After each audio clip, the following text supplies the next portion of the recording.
Is Republican Congressman from Ohio, Warren Davidson. Congressman, thank you for being here.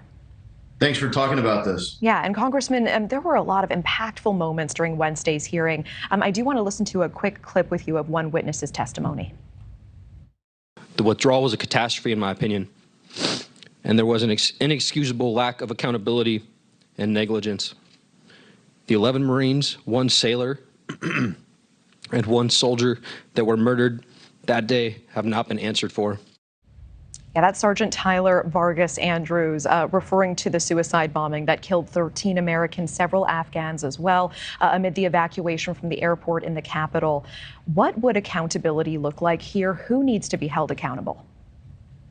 Well, first, that Marine Corps sniper, whose testimony you just played, he deserved to be heard on that day, and I'm glad he's finally being heard now. Sadly, it took a Republican majority in nearly 600 days from the botched exit from Afghanistan to even get the hearing about holding someone accountable. I mean, he saw the bomber who he was supposed to be on the lookout for and could not get authorization to take the shot.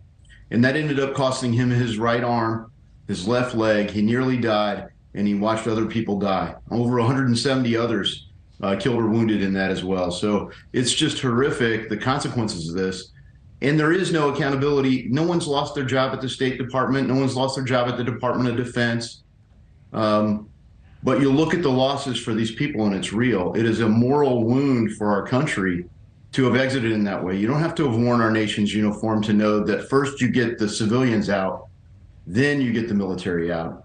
And we have to hold somebody accountable for that. So I'm really looking forward to the upcoming hearing with the State Department.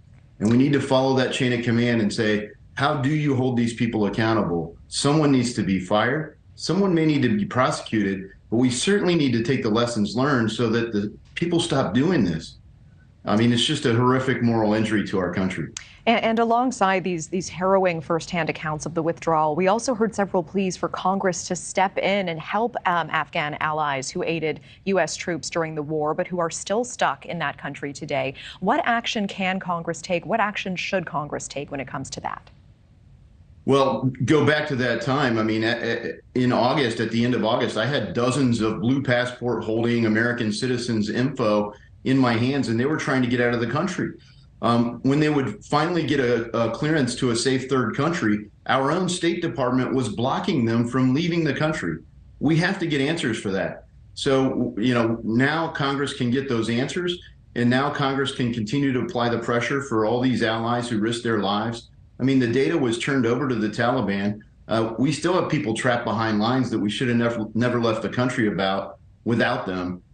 You know, it should have never been a date-specific exit. It should have been a condition-specific exit. When all of our allies, all of our people are out, then we can leave.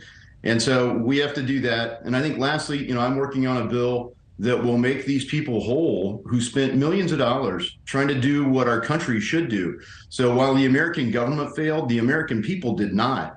People from all over the country, some drained their life savings, some have plenty of resources and donated millions of dollars to try to do the right thing here and get our people, not just our citizens, but those who stood with us and risked their own lives and the lives of their families to get out.